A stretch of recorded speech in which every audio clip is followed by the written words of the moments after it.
I got so much motherfucking design on right now. Break it down, bring it back, make it clap. I got 3 old thoughts, new guap, where that thing. Bitches on my line, and you know they come strapped. Baik, sebelum masuk ke pembahasan utama, saya akan menjelaskan sedikit mengenai apa itu Islam moderat. Dalam Kamus Besar Bahasa Indonesia, moderat berarti sikap yang selalu menghindarkan perilaku atau pengungkapan yang ekstrim dan kecenderungan ke arah jalan tengah. Sedangkan Islam moderat adalah label yang digunakan dalam wacana kontraterorisme sebagai pelengkap ekstremisme Islam dan menyiratkan bahwa mendukung terorisme Islam adalah karakteristik faksi radikal. Dan faksi Muslim moderat mencela kekerasan ekstremis seperti terorisme Islam, jihadisme militan, dan Islamisme radikal. Baik, selanjutnya masuk ke pembahasan utama. Yang pertama, apa urgensi dan manfaat ajaran Islam moderat dalam menjaga keutuhan bangsa Indonesia yang majemuk?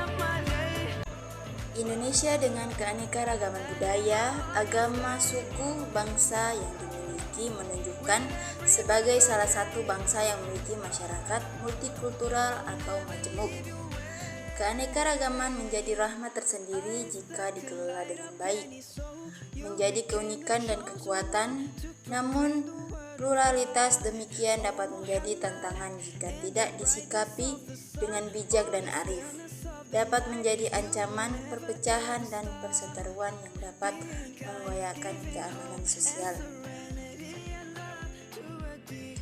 Multikulturalisme tidak asing di dunia Islam, setidaknya memiliki pengalaman historis yang menguatkan bahwa Islam menghargai keragaman sebagaimana dipraktikkan Rasul dalam pemerintahan Madinah.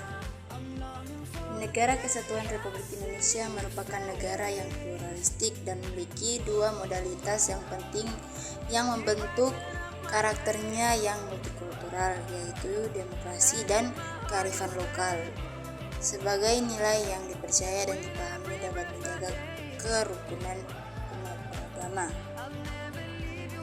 Dalam masyarakat Indonesia yang multibudaya, sikap keberagaman yang eksklusif yang hanya mengakui kebenaran dan keselamatan secara sepihak tentu dapat menimbulkan ejekan antar kelompok agama.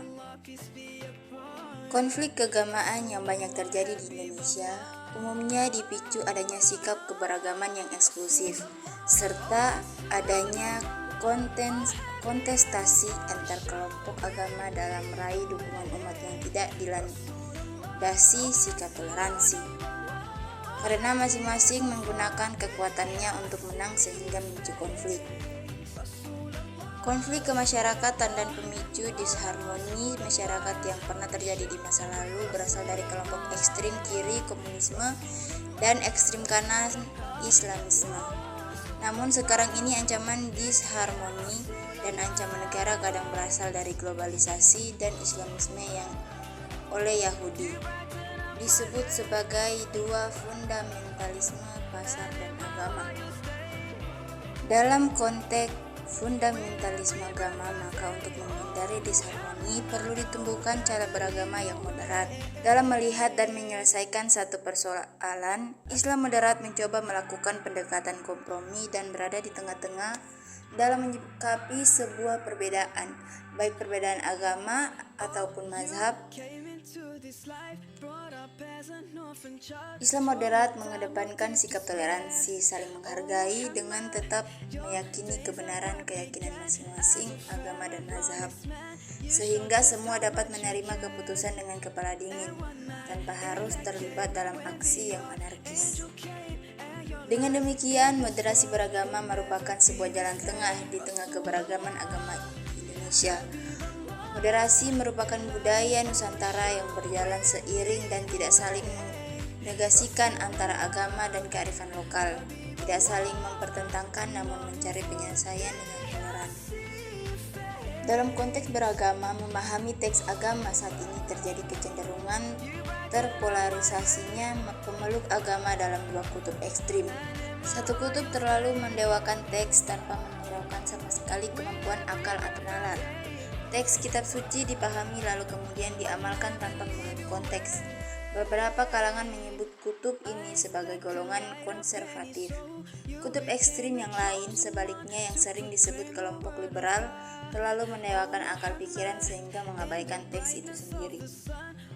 Moderat dalam pemikiran Islam adalah mengedepankan sikap toleran dalam perbedaan, keterbukaan menerima keberagaman, baik beragama dalam mazhab maupun beragama dalam beragama.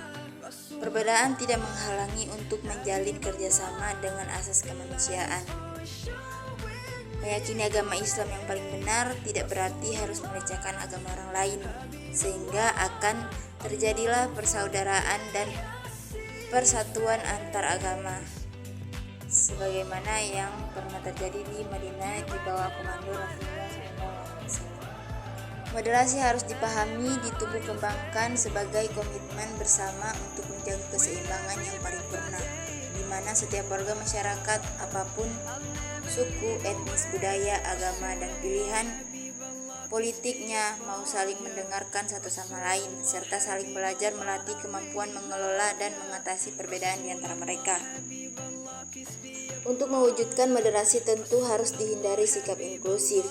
Menurut Shihab, bahwa konsep inklusif adalah tidak hanya sebatas pengakuan akan kemajemukan masyarakat, tapi juga harus diaktualisasikan dalam bentuk keterlibatan aktif terhadap kenyataan tersebut.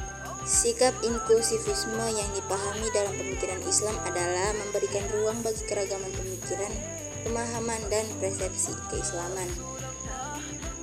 Jadi jelas bahwa moderasi beragama sangat erat terkait dengan menjaga kebersamaan dengan memiliki sikap tenggang rasa, sebuah warisan leluhur yang mengajarkan kita untuk saling memahami satu sama lain yang berbeda dengan kita.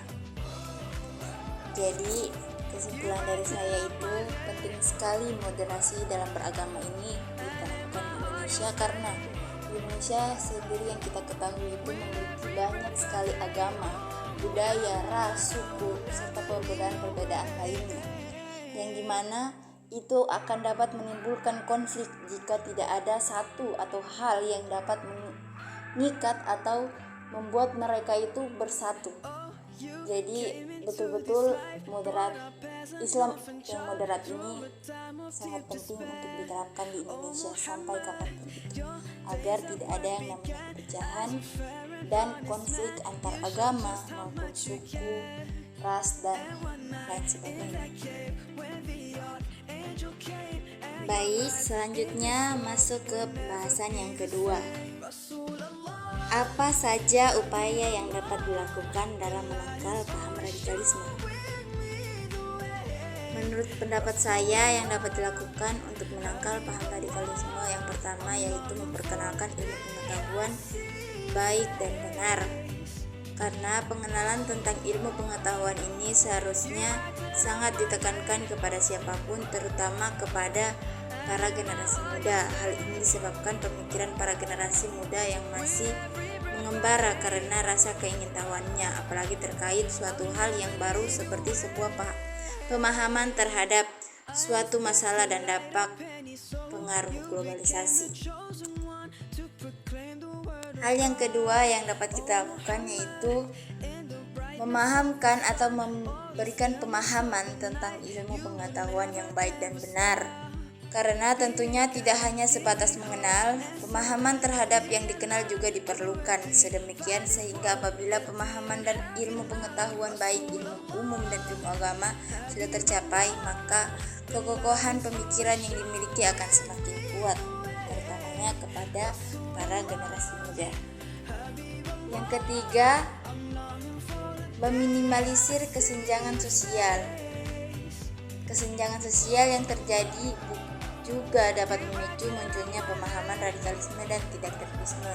Sedemikian sehingga agar kedua hal tersebut tidak terjadi, maka kesenjangan sosial harus diminimalisir. Apabila tingkat pemahaman radikalisme dan tindakan terorisme tidak ingin terjadi pada suatu negara termasuk Indonesia, maka kesenjangan antara pemerintah dan rakyat haruslah diminimalisir.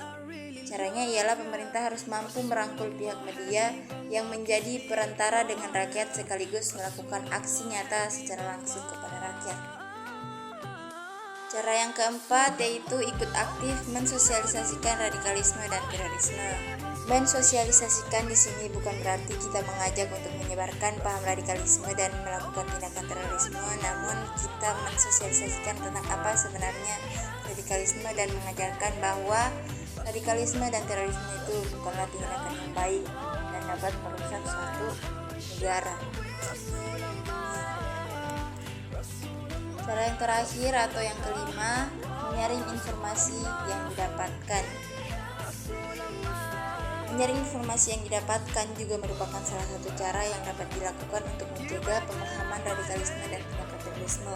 Hal ini dikarenakan informasi yang didapatkan tidak selamanya benar dan harus diikuti. Terlebih dengan adanya kemajuan teknologi seperti sekarang ini, di mana informasi bisa datang dari mana saja, sehingga penyaringan terhadap informasi tersebut harus dilakukan agar tidak menimbulkan kesalahpahaman, di mana informasi yang benar menjadi tidak benar dan informasi yang tidak benar menjadi benar. Baiklah, sekian penjelasan saya terkait apa urgensi dan manfaat ajaran Islam moderat dalam menjaga keutuhan bangsa Indonesia yang majemuk, dan apa saja upaya yang dapat dilakukan dalam menangkal paham radikalisme. Semoga apa yang saya jelaskan bisa dipahami dengan baik, karena di sini saya juga masih sementara belajar.